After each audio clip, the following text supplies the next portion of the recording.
바랄 수 없는 중에 바라고 믿었습니다. 로마서 4장 17절 말씀입니다. 기록된 바 내가 너를 많은 민족의 조상으로 세웠다 하심과 같으니 그가 믿은 바 하나님은 죽은 자를 살리시며 없는 것을 있는 것으로 부르시는 이시니라. 아브라함이 바랄 수 없는 중에 바라고 믿었으니 이는 내 후손이 이 같으리라 하신 말씀대로 많은 민족의 조상이 되게 하려 하심이라.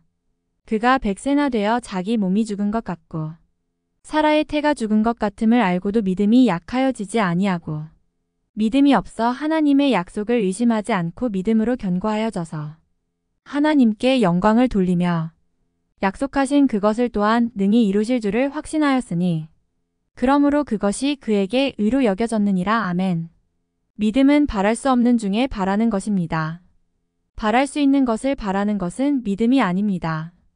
눈에 보이지 않는 것을 증거하는 것이 믿음입니다. 바라는 것들이 현실로 일어나는 것이 믿음의 삶입니다. 하나님은 죽은 자를 살리시며 없는 것을 있는 것으로 부르시는 분이시라는 것을 확신하는 것이 믿음입니다. 하나님께서는 이 세상을 말씀으로 창조하셨다는 것을 믿어진다면 하나님께서 죽은 자를 살리는 것은 아주 쉬운 일이며 홍해를 가르는 것도 도랑을 가르는 것과 같고 무리를 걷는 것은 당연하며 빵 2개와 물고기 5마리로 5,000명을 먹이는 것은 식은 죽 먹기보다 쉬운 일입니다. 창세기 1장에 태초에 하나님께서 천지를 창조하시느니라 라는 말씀이 믿어지면 성경에서 일어나는 하나님의 기적은 놀랄 것이 하나도 없게 됩니다. 믿음의 반대는 의심입니다. 하나님을 의심하며 무거운 짐을 맡기지 못하고 기도하지 않고 살아간다는 것은 믿음의 삶을 살아가고 있지 않다는 증거가 됩니다. 믿음의 삶이란 내가 할 수 없는 일들을 하나님께 의뢰하고 하나님께서 선하게 이끌어 주실 줄 확신하며 생활해 나가는 것입니다. 나는 세상에 태어날 때 천국이 있고 지옥이 있다는 것조차 몰랐지만 하나님께서 가르쳐 주셨기 때문에 믿는 것입니다.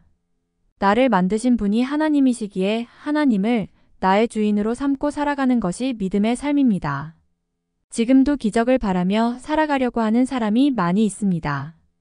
기적이 나타나는 곳에 몰려다니기도 합니다. 그러나 성도의 삶은 날마다 하나님께서 주시는 기적의 현장에 살아가고 있다는 사실을 간과해서는 아니 될 것입니다.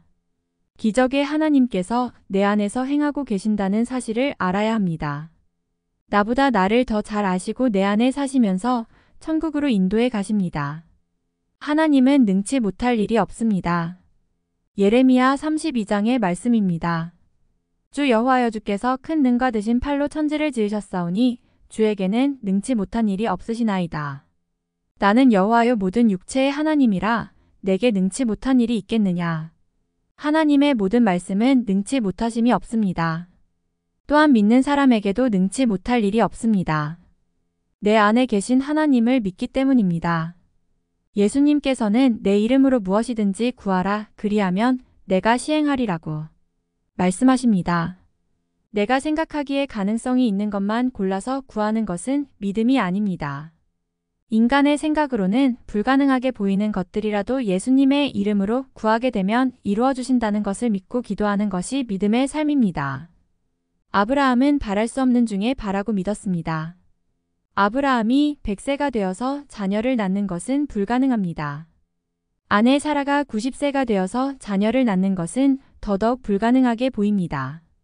자녀를 주겠다는 약속을 25년 전에 받고 100세가 되어서 죽은 것 같음을 알고도 믿음이 약하여지지 아니하고 하나님께서 하신 약속을 이루실 줄을 확신함으로 하나님 앞에 의롭다 하심을 받았습니다. 믿음 생활을 하는 동안 계속적으로 따라오는 것이 의심과 불신입니다. 그러므로 믿음으로 끝까지 견디는 자만이 구원을 받게 됩니다. 하나님의 말씀을 묵상하고 듣는 것만이 믿음에 거할 수 있기 때문에 주야로 하나님의 말씀을 묵상함으로 믿음으로 견고하여져서 하나님께 영광을 돌리며 살아가는 아브라함과 같은 자녀가 되기를 소원합니다.